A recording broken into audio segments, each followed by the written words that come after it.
Você já se perguntou se o problema é você? Não as circunstâncias, não o método, não o momento. Você. Essa pergunta parece honestidade, parece coragem, parece ser exatamente o tipo de autoconsciência que alguém espiritualmente maduro deveria ter. Mas não é. Ela é a forma mais eficiente que a mente tem de te manter exatamente onde você está. E você sabe do que estou falando. Não porque eu acabei de descrever, mas porque você já esteve dentro dessa pergunta. Talvez esteja dentro dela agora. Essa sensação específica de olhar para a sua vida, olhar para alguém do seu lado seguindo em frente e pensar, por que para mim não? Não é inveja. Inveja é simples, é rápida, passa. Isso é diferente. Isso fica. Isso volta às 3 da manhã, quando você está tentando dormir. É a sensação de que todo mundo ao seu redor parece saber alguma coisa que você não sabe, que existe uma engrenagem funcionando para eles, que por alguma razão que você ainda não conseguiu nomear, simplesmente não funciona para você. E então vem a pergunta, será que sou eu o problema? Hoje, a gente vai sentar com essa pergunta, não para respondê-la no jeito que ela quer ser respondida, porque ela não quer ser respondida, ela quer ser obedecida. A gente vai olhar para a estrutura dela, para o que ela faz com você enquanto você está dentro dela, porque tem algo escondido aí dentro que quando você ver, não tem mais como não ver. E isso vai mudar a textura de tudo. Pensa num momento específico, não um momento genérico, um momento de verdade. Você estava num grupo, numa conversa, numa situação em que alguém ao seu lado estava conseguindo algo. Não necessariamente uma conquista enorme. Pode ter sido algo pequeno, uma habilidade, um relacionamento que parecia mais leve, uma forma de agir que parecia natural para eles e que para você exigia esforço consciente. E enquanto você observava, uma parte de você fez uma conta silenciosa, automática, que não pediu permissão para começar. Eles conseguem, eu não. Eles têm algo, eu não tenho. Funciona para eles. Por que não funciona para mim? Essa conta não é neutra. Ela nunca foi neutra. Porque enquanto você está fazendo essa conta, enquanto você está comparando resultados visíveis de fora com a experiência invisível que você tem por dentro, a sua mente está construindo um caso que parece baseado em evidências, um caso que parece racional, um caso que chega sempre na mesma conclusão. O denominador comum de tudo que não funcionou sou eu. E aí a pergunta surge como se fosse sabedoria. Como se perguntar, será que sou eu o problema? Fosse a coisa mais honesta, mais corajosa, mais espiritualmente madura que você poderia fazer. Como se estivesse finalmente tendo a coragem de olhar para a verdade. Mas existe uma diferença muito pequena e muito importante entre olhar para a verdade e olhar para um espelho que só te mostra a versão de você que ainda não chegou lá. E essa diferença é o que a gente vai explorar aqui. Porque o que a pergunta, será que sou eu o problema, faz com você é muito mais específico do que parece. Ela te generaliza. Ela pega comportamentos específicos, padrões específicos, escolhas específicas, coisas concretas, coisas que têm nome, coisas que podem ser olhadas e mudadas, e transforma tudo isso numa declaração sobre o que você é, sobre a sua natureza, sobre se você está, de alguma forma, construído errado para esse caminho. E quando você passa do nível do comportamento para o nível da identidade, algo muito importante acontece. Você para de poder agir. Não porque ficou paralisado por fora, mas porque a pergunta já não pede ação. Ela pede veredicto. Ela quer que você seja juiz e réu ao mesmo tempo. Que você sente, que você delibere, que você chegue a uma conclusão sobre se é ou não é fundamentalmente capaz. E enquanto você está fazendo isso, enquanto você está nesse tribunal interno, nenhuma mudança concreta está acontecendo. Nenhum comportamento específico está sendo observado. Nenhuma escolha específica está sendo revisitada. Você está pensando sobre você, não sobre o que você está fazendo. E esse é exatamente o ponto. A pergunta não te pede honestidade. Ela te pede suspensão. Pensa no que a palavra suspensão significa. Suspender o julgamento. Suspender a ação. Ficar no ar entre dois pontos, sem tocar o chão de nenhum deles. E enquanto você está suspenso, o tempo passa. Às vezes dias, às vezes semanas, e quando você finalmente desce, o ponto de chegada é o mesmo de onde você saiu, porque a suspensão não te moveu. Ela apenas fez o tempo passar enquanto você parecia estar fazendo algo sério. Isso é o que ninguém conta sobre a autocrítica profunda. Ela tem a textura de trabalho, ela pesa, ela cansa, ela ocupa o corpo inteiro quando está intensa. E então, quando termina, você pode ter a sensação de que passou por algo, de que atravessou alguma coisa, como se o sofrimento em si fosse transformação. Mas sofrimento sem movimento não é transformação, é sofrimento. E a suspensão é confortável de um jeito que a ação não é. A ação expõe. A suspensão mantém a possibilidade de um futuro ainda não testado intacta. Enquanto você está em deliberação, o resultado ainda pode ser qualquer coisa. Quando você age, o resultado é o que é. Então a mente escolhe a deliberação e veste ela com roupas de seriedade e profundidade espiritual. E você passa horas, dias, às vezes semanas, dentro de uma pergunta que não pode ser respondida pelo caminho que ela propõe, porque a resposta que ela quer não existe no nível onde ela está procurando. Tem uma coisa que a maioria das pessoas que se identificam com essa sensação tem em comum. Não é falta de esforço. Na verdade, é quase o contrário. São pessoas que tentaram muito, com muita consistência, com muita seriedade, com muita disposição de fazer diferente. São pessoas que leram, que estudaram, que praticaram, que entraram numa sala, numa prática, num método e colocaram algo real ali dentro. E mesmo assim, em algum ponto do caminho, olharam para dentro e não reconheceram a mudança como real. Isso é específico. Anota isso. Alguém de fora pode ter dito que você mudou, e você ouviu, e teve um segundo de algo. Orgulho, talvez. Alívio. A sensação de que estava indo na direção certa. Mas quando você olhou para dentro depois que a conversa acabou, a mudança não estava lá. Ou não da forma que você esperava. Não da forma que parecia real, que parecia sólida, que parecia sua. E aí, a pergunta volta. Não sob a forma de dúvida sobre o método, mas sob a forma de dúvida sobre você. Porque se o método funciona para outras pessoas, e claramente funciona, você vê funcionando, então a variável não pode ser o método. A variável é quem está usando o método. Você. E a mente aceita essa lógica com uma facilidade assustadora, porque ela é elegante, porque ela parece coerente, porque ela fecha o argumento sem deixar buracos. Mas ela está fechando o argumento no lugar errado. Pensa numa caixa fechada. Dentro dessa caixa tem algo que você está evitando olhar. Não necessariamente algo que você sabe que está evitando. Às vezes, é uma evitação tão bem construída que nem parece evitação. Parece simplesmente a forma como as coisas são. A pergunta, será que sou eu o problema? É a tampa dessa caixa. Enquanto você está contemplando a pergunta, enquanto você está pesando evidências, repassando memórias, construindo argumentos para um lado e para o outro, a caixa permanece fechada. E a mente está bem com isso, porque a mente não está procurando uma resposta. Ela está procurando um lugar para ficar. E a dúvida é um lugar muito confortável para ficar. Não a dúvida que impulsiona a investigação, a dúvida que substitui a investigação, a dúvida que parece profunda porque fica, que parece séria porque dói, que parece honesta porque acontece de noite, quando você está sozinho e as defesas estão mais baixas. Essa dúvida não está te aproximando de nada. Ela está ocupando o espaço onde uma observação real poderia estar acontecendo.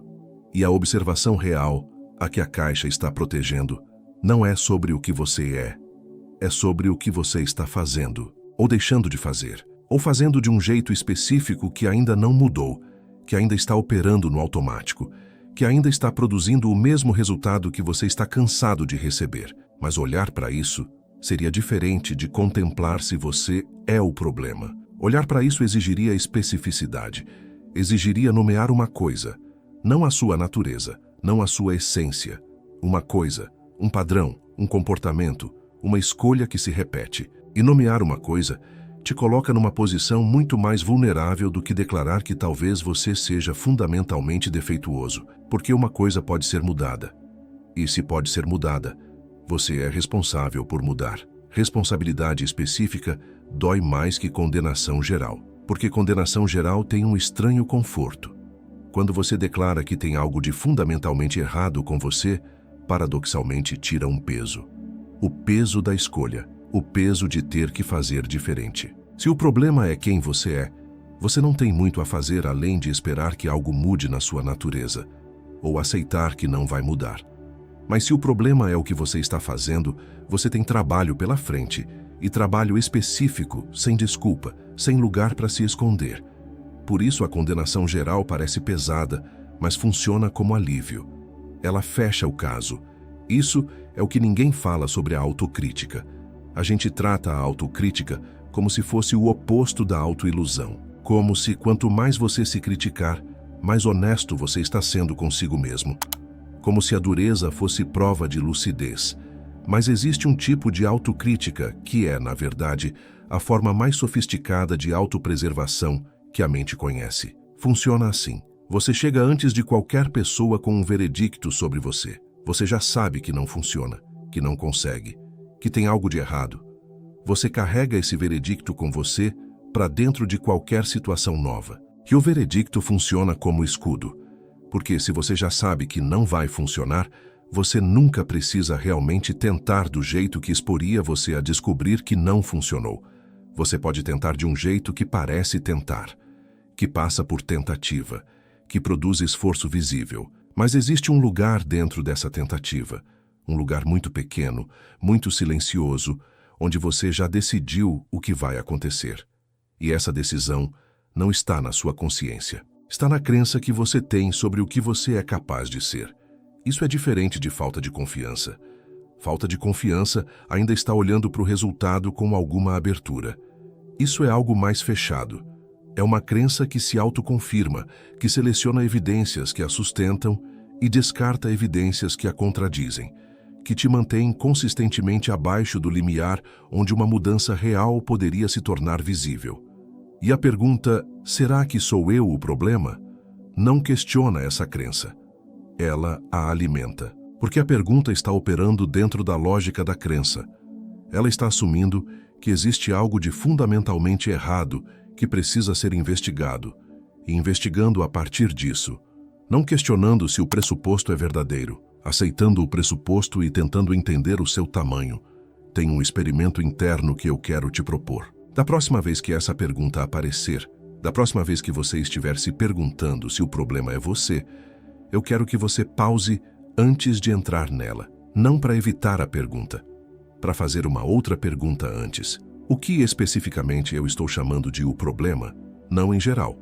Não minha tendência a sabotar, não meu padrão com relacionamentos, não minha dificuldade de avançar, não categorias, eventos. O que aconteceu especificamente que me fez chegar aqui? Porque quando você tenta responder isso, algo interessante acontece. Ou você consegue nomear algo específico, e aí você não tem um problema com o que você é. Você tem um padrão de comportamento que pode ser observado. Ou você não consegue nomear nada específico, e percebe que a pergunta estava flutuando no vazio, sem base em nenhum evento real, alimentada mais pelo contraste com outra pessoa do que por qualquer coisa concreta que você fez ou deixou de fazer. E nos dois casos, a pergunta original perde força, porque ela precisava da generalidade para sobreviver. Ela precisava de você olhando para o horizonte, não para o chão embaixo dos seus pés. Se quiser ir mais fundo nesse território, porque o que eu estou descrevendo aqui tem uma camada abaixo, que é onde a coisa de verdade vive. Na tag aqui em cima tem um vídeo que vai direto para essa camada. Não é continuação obrigatória, mas se o que você está sentindo agora ainda tem espaço para mais, ele está lá. E deixei uma coisa nos comentários fixados também para quem quiser continuar por outro caminho. Mas agora eu preciso te dizer algo sobre comparação. Porque a pergunta, será que sou eu o problema?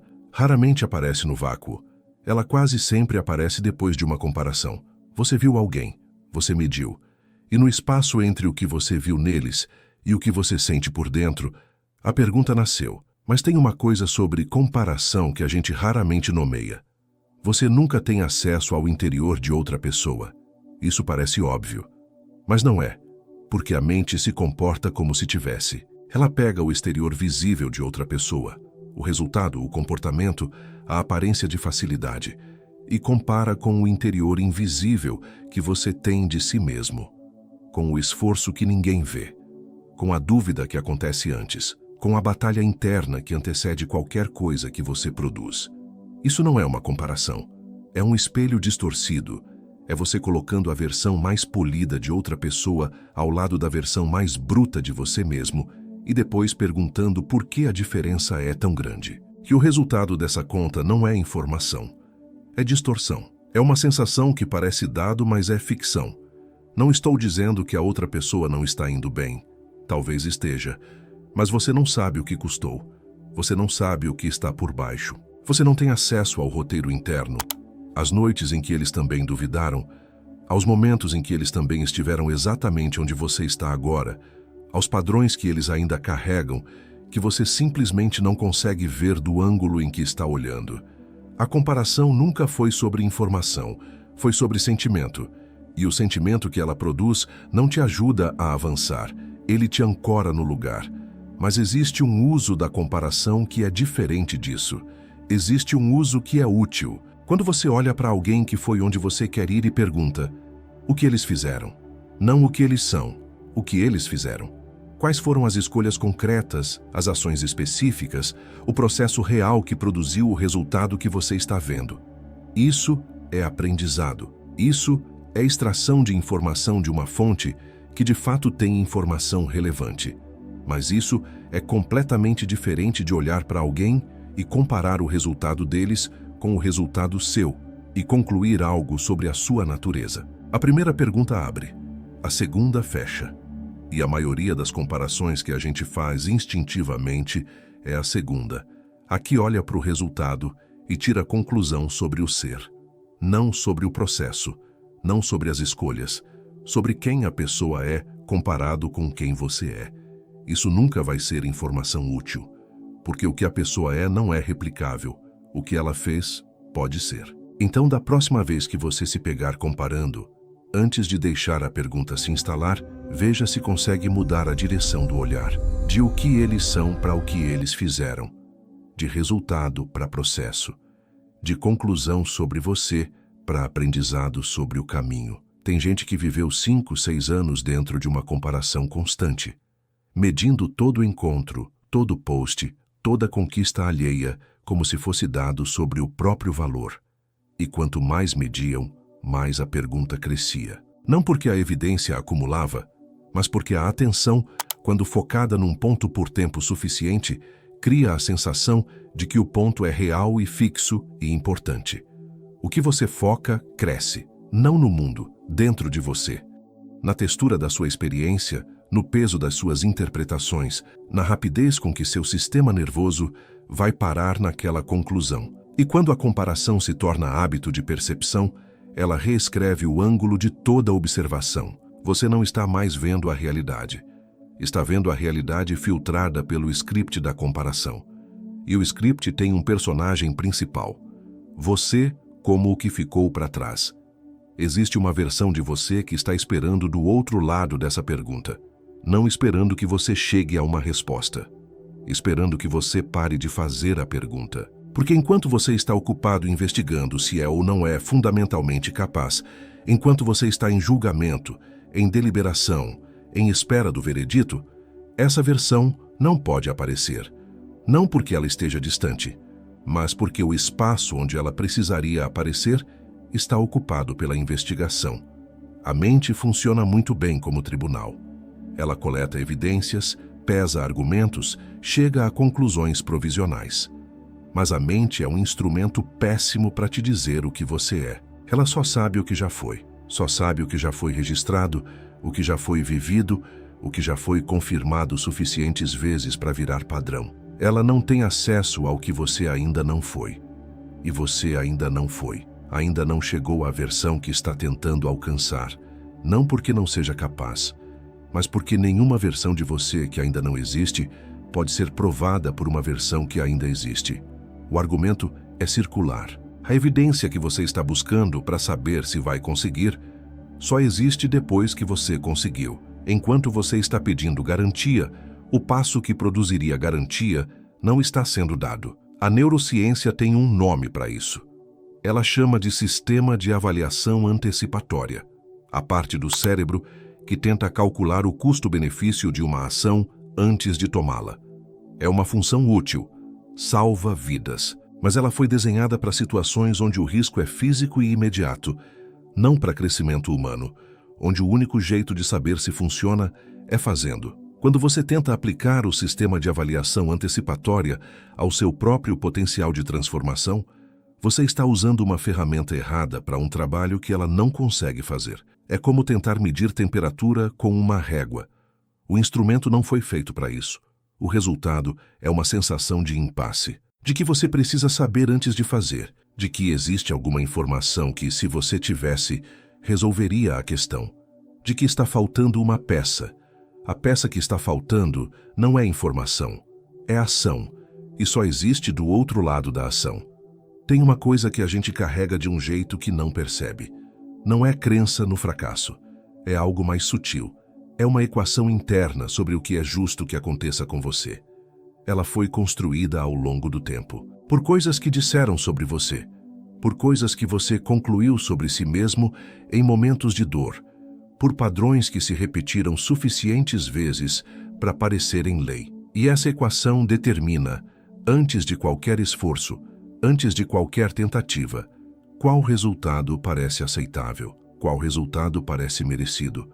E quando um resultado aparece que está acima dessa equação, quando uma coisa boa demais acontece, quando uma mudança real começa a se instalar, tem uma tensão, uma desconformidade, uma sensação de que isso não é sustentável, que não é real, que vai ser tirado em algum momento. E aí você sabota.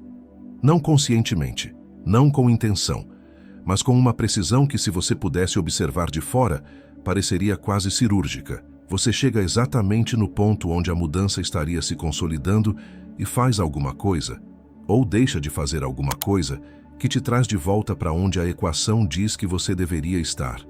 E então você pergunta, será que sou eu o problema? Sim, mas não do jeito que você está pensando. O problema não é o que você é. O problema é o que você acredita que merece. O problema não está na sua capacidade. Está no teto interno que você estabeleceu para o que é permitido que aconteça com você. E esse teto não é fixo, não é dado, não é parte da sua estrutura. É uma conclusão que foi tirada em algum momento que não é mais agora e que pode ser revisitada, não removida de um golpe, não substituída por afirmação positiva, mas olhada, nomeada, questionada, perguntando: isso ainda é verdade? Isso é verdade mesmo? Ou é um padrão que eu aprendi a tratar como verdade? Existe uma diferença entre uma crença e um fato. Fato é verificável. Crença é repetível. Fato diz o que aconteceu. Crença diz o que vai acontecer. E quando uma crença sobre você mesmo é repetida vezes suficientes, ela começa a parecer fato. Começa a parecer que é simplesmente a natureza das coisas. Mas você consegue chegar num momento em que para e percebe: isso é uma crença. Eu a escolhi uma vez, em algum contexto específico, porque fazia sentido naquele momento. Ela não faz mais sentido agora. Esse momento de reconhecimento não muda o padrão automaticamente, mas abre a possibilidade de mudança. E possibilidade é tudo o que você precisa para começar. Quero te pedir uma coisa, não para fazer agora, mas para deixar esse convite ir com você. Nas próximas vezes que você notar a pergunta chegando, será que sou eu o problema? Ao invés de entrar nela, ao invés de resistir a ela, eu quero que você simplesmente observe de onde ela veio. O que aconteceu 2 minutos antes? O que você viu, ouviu, lembrou, comparou? Qual foi o gatilho específico que abriu a porta para ela entrar?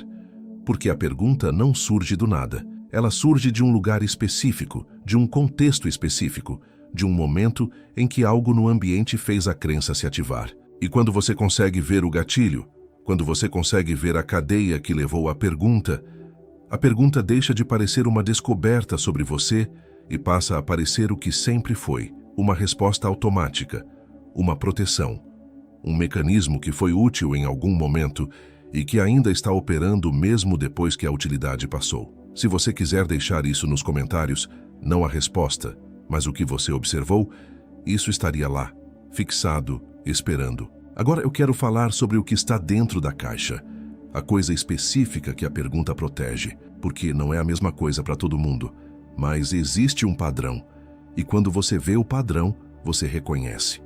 Dentro da caixa geralmente está uma mudança que parece pequena demais para ser o problema real. É isso que torna ela tão difícil de ver. A mente está esperando que o problema seja grande. Está esperando uma revelação, um trauma profundo, um bloqueio fundamental, uma crença central que, uma vez removida, vai desbloquear tudo.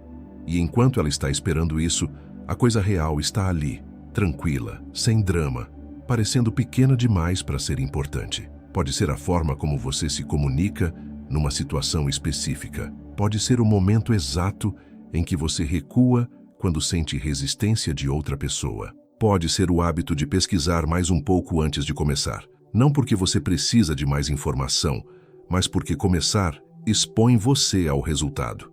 Pode ser a tendência de fazer bem a primeira parte de qualquer processo e perder consistência exatamente quando os resultados começariam a aparecer. Pode ser o padrão de entrar em relacionamentos com uma abertura real e, no momento em que a outra pessoa se aproxima de verdade, criar uma distância que parece razoável, mas não é. Nenhuma dessas coisas parece o grande problema. Nenhuma delas parece a razão pela qual sua vida inteira não está onde você quer, mas uma delas, ou algo da mesma categoria, é o que está produzindo o resultado que você está atribuindo ao que você é. Quando você identifica isso, quando você finalmente para de olhar para o horizonte e olha para o chão, a pergunta, será que sou eu o problema? Desaparece. Não porque foi respondida, mas porque se tornou irrelevante. Você não precisa mais saber se é o problema. Você sabe o que é o problema. E problemas específicos têm soluções específicas. Tem um momento que acontece com algumas pessoas, não com todas, mas com algumas, que eu quero nomear porque é importante. É o momento em que alguém entende isso tudo intelectualmente, consegue ver o mecanismo, consegue reconhecer a estrutura da pergunta, consegue identificar o que está dentro da caixa e, mesmo assim, não move. Mesmo assim, na próxima vez que a situação aparecer, repete o padrão. E aí a versão nova da pergunta fica: se eu já sei, por que não consigo mudar? E essa versão da pergunta é ainda mais traiçoeira, porque agora você tem evidência nova. Agora você sabe o que está fazendo e continua fazendo. Então talvez seja ainda mais profundo do que você pensava. Talvez seja estrutural. Talvez seja mesmo você. Mas o que esse momento está mostrando não é que você é resistente à mudança. Está mostrando que entender não é o mesmo que mudar. Que a mente pode conter o conhecimento sobre um padrão sem que o padrão seja alterado. Porque o padrão não vive na mente. Ele vive no corpo, vive no sistema nervoso, vive nos reflexos automáticos que se ativam antes que o pensamento consciente tenha tempo de entrar. Ele foi construído através de repetição e só pode ser desfeito através de repetição também. Entender é o primeiro passo, não é o único passo. Isso não é fraqueza, isso é como funciona. O conhecimento abre a porta. Mas passar pela porta exige algo diferente do conhecimento, exige presença, exige a disposição de estar no momento em que o padrão se ativa, não antes, não depois no momento, e fazer algo diferente, não sempre, não na perfeição, uma vez, e depois outra vez, e depois mais uma. E cada vez que você faz isso, o padrão perde um pouco da sua velocidade, fica um pouco mais devagar. E quando ele fica devagar o suficiente, você consegue ver ele chegando. E quando você consegue ver ele chegando, você tem a possibilidade de escolher. A neurociência chama isso de neuroplasticidade. A ideia de que o cérebro se reorganiza em função do que você pratica, não do que você entende, não do que você deseja, não do que você planeja, do que você de fato faz repetidamente. O circuito que mais você usa se fortalece. O que você deixa de usar enfraquece. Isso não é metáfora. É literalmente o que acontece com a estrutura física do cérebro. E o que isso significa é que a mudança não é um evento, é um processo, que acontece através de pequenas escolhas repetidas em situações específicas, não através de revelações que transformam tudo de uma vez. Existe algo que a gente não fala sobre crescimento que eu preciso nomear. A sensação de quase lá, mas nunca chegando, que algumas pessoas carregam. Essa sensação de estar no corredor antes do quarto, de ter todo o setup, mas nunca o resultado, de estar sempre num pré-algo, essa sensação tem uma função. Ela é confortável. Não agradável, mas confortável. Porque o corredor é um lugar sem consequências. No corredor, você ainda pode ser o que poderia ter sido. Ainda pode ter o resultado que poderia ter tido. O potencial ainda está intacto, porque nunca foi testado completamente. Entrar no quarto é diferente. No quarto, você descobre o que vai ser, não o que poderia ser. E às vezes, o que vai ser é menor do que o que poderia ser. Às vezes, você entra e o resultado é real, mas não é perfeito. E você tem que lidar com algo real em vez de sonhar com algo imaginado.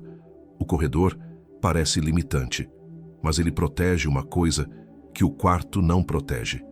O potencial ilimitado de quem nunca foi completamente testado. E aqui está algo sobre potencial que a gente não fala suficiente. Potencial não realizado é bonito de um jeito que realização não é. Potencial é limpo, sem arranhões, sem a evidência das vezes que não deu certo. Enquanto você está no corredor, pode imaginar uma versão de si mesmo que é exatamente o que você quer ser, sem as imperfeições que aparecem quando você realmente tenta. Sem os resultados parciais, sem as tentativas que produziram menos do que o esperado, sem a necessidade de lidar com o que é real em vez do que é sonhado. Mas aqui está o que o corredor não te conta sobre o quarto. O quarto tem janelas. E pelas janelas, você vê coisas que do corredor eram invisíveis. Oportunidades que só existem depois que você entrou. Conexões que só acontecem depois que você se comprometeu. Aprendizados que só chegam depois que você errou dentro de algo, em vez de especular de fora. O corredor parece o lugar de preparo, mas quando você fica nele tempo demais, ele se torna o lugar de estagnação disfarçada de paciência. E a pergunta, será que sou eu o problema?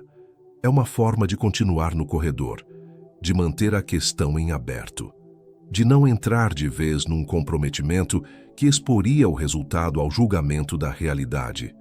Isso não é patologia, é proteção, realmente fazendo o que foi desenhada para fazer, minimizar exposição ao risco. Mas a vida que você quer não está no corredor, ela está no quarto, com todas as imperfeições do que é real em vez do que é imaginado, com resultados que às vezes decepcionam e às vezes surpreendem, com o aprendizado que só acontece quando você está dentro de algo, não esperando do lado de fora. E tem uma coisa que o corredor nunca te diz. O quarto também tem um corredor. A chegada num resultado abre a porta para outro nível de questões, de desafios, de perguntas que você não poderia ter feito de onde estava. O processo não termina quando você entra. Ele muda de qualidade. E essa mudança de qualidade, essa capacidade de lidar com problemas de um nível diferente, só acontece depois que você atravessou a porta que estava te dando medo. Eu quero falar agora sobre o que muda quando você para de perguntar se é o problema e começa a ser o responsável. Não responsável pelo que você é, responsável pelo que você faz. Essa é uma distinção que parece pequena e que é enorme.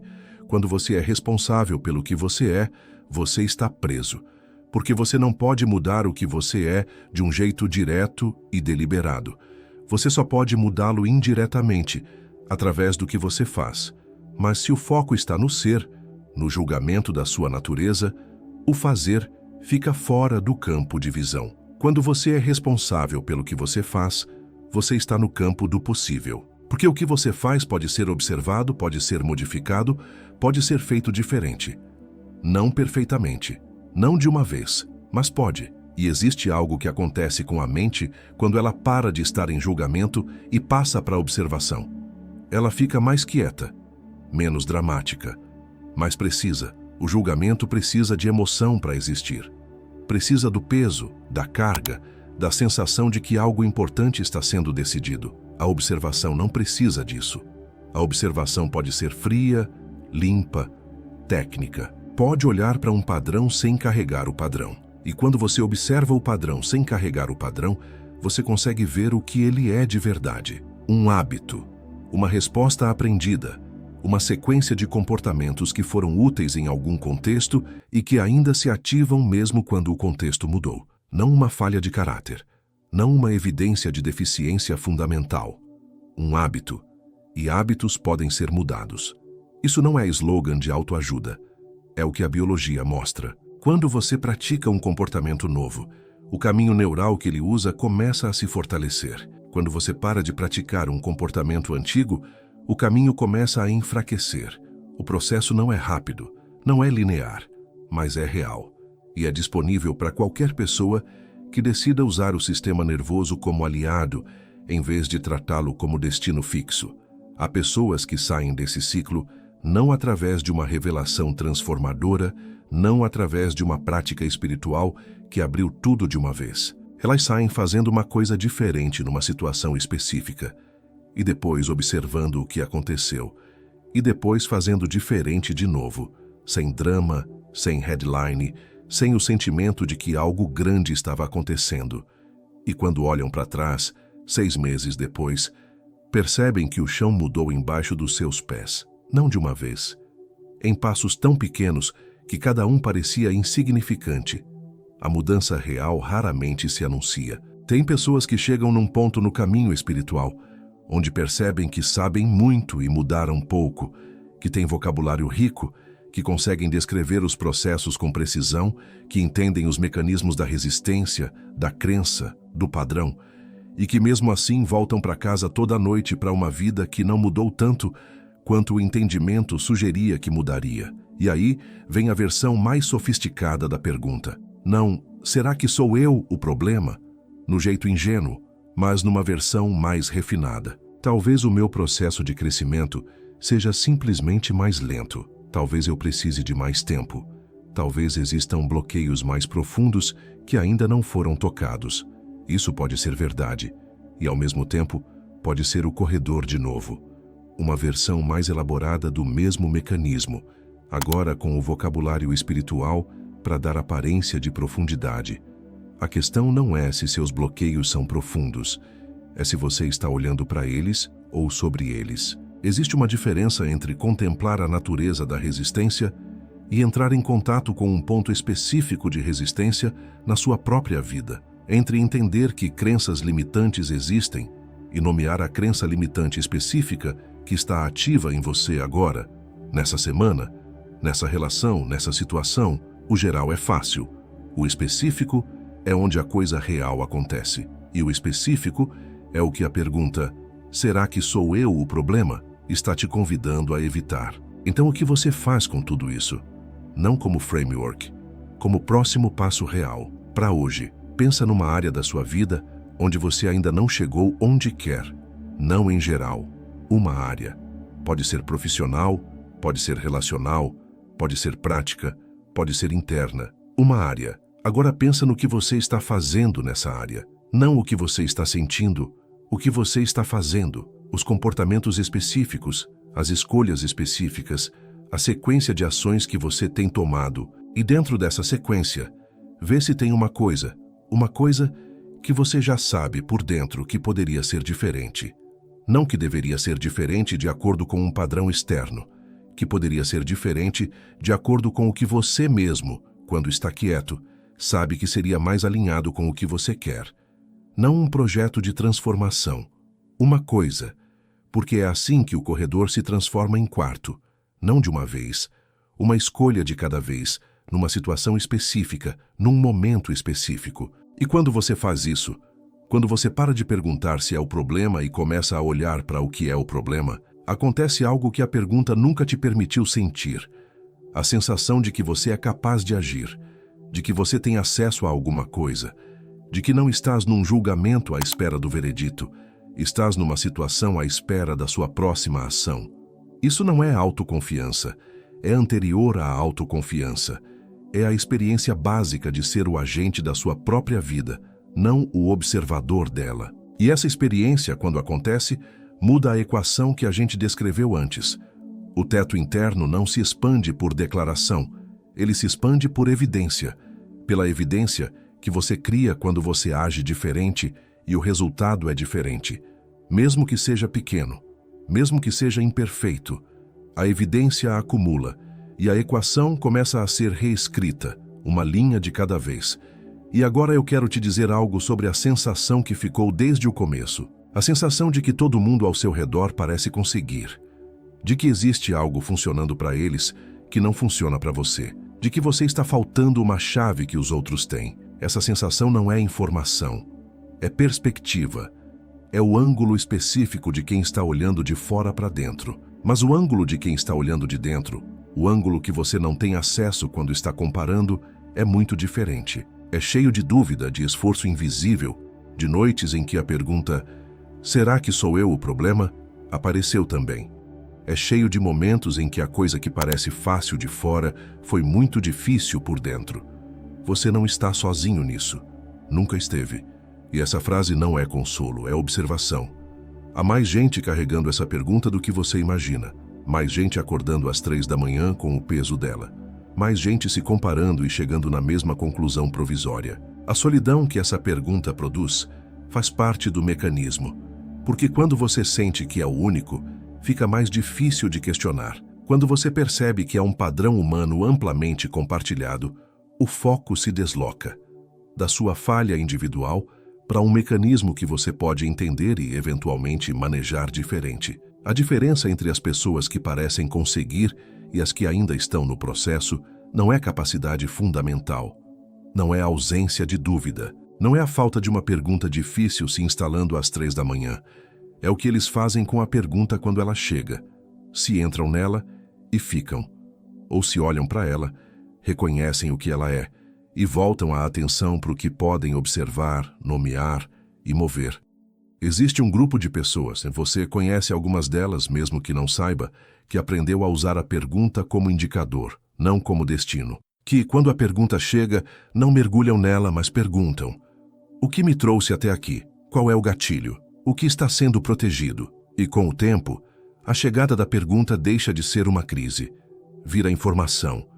Vira o sinal de que algo específico precisa de atenção. Vira o começo de uma investigação real, em vez de um julgamento interminável. Você pode ser essa pessoa, não num futuro abstrato, a partir da próxima vez que a pergunta aparecer, mas precisa de prática. Não de disciplina forçada, de prática real. Da mesma forma que você pratica qualquer habilidade. A primeira vez que você tentar observar a pergunta, em vez de entrar nela, ela vai estar rápida demais. Você vai entrar antes de perceber que entrou. E tudo bem. A segunda vez talvez você perceba que entrou logo depois de ter entrado. Já é melhor. A terceira vez, talvez você perceba enquanto está entrando. E eventualmente você vai perceber antes. E vai ter a abertura de um segundo, de uma respiração, para escolher diferente. Esse segundo é tudo. Esse segundo é onde a liberdade mora. Não numa ausência da pergunta. Na capacidade de estar com ela, sem ser engolido por ela. Vou recapitular o que a gente percorreu aqui. A gente começou com a pergunta: será que sou eu o problema? E vimos que ela parece honestidade, mas é suspensão. Parece coragem, mas é proteção. Parece te levar mais fundo, mas te mantém longe do específico, do concreto, do que pode ser observado e mudado. Ela generaliza o que deveria ser específico. Ela transforma comportamento em identidade. E quando você está num julgamento sobre o que você é, nenhuma mudança no que você faz está acontecendo. Vimos que comparação nunca foi informação, foi distorção. Você olhando para o exterior de outra pessoa, comparado com o interior que você tem de si mesmo. Uma conta que nunca vai fechar porque os termos são incomparáveis. E que quando essa comparação vira hábito de percepção, ela reescreve o ângulo de toda a observação. Vimos que dentro da pergunta tem uma caixa. E dentro da caixa tem algo específico. Um comportamento, um padrão, uma escolha que se repete, que parece pequeno demais para ser o problema real.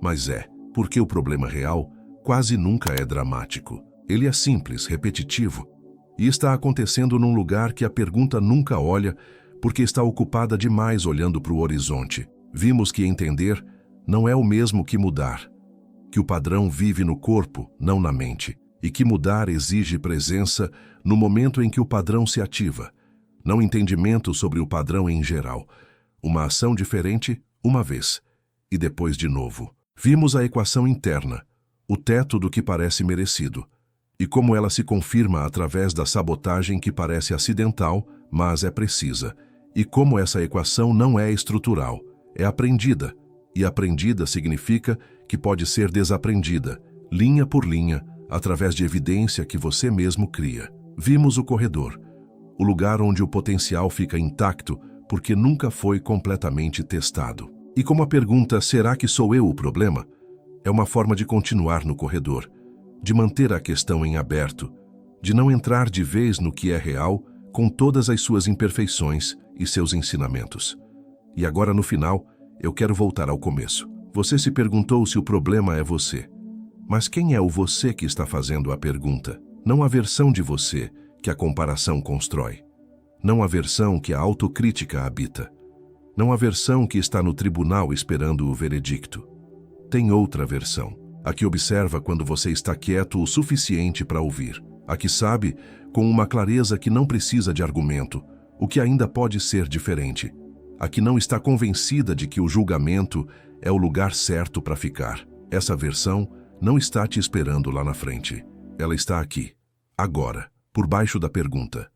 E ela não quer saber se você é o problema. Ela quer saber o que você vai fazer amanhã de manhã, não como solução definitiva, como próximo passo. E o próximo passo, quando você para de olhar para o horizonte e olha para o chão, está sempre mais perto do que a pergunta deixava parecer.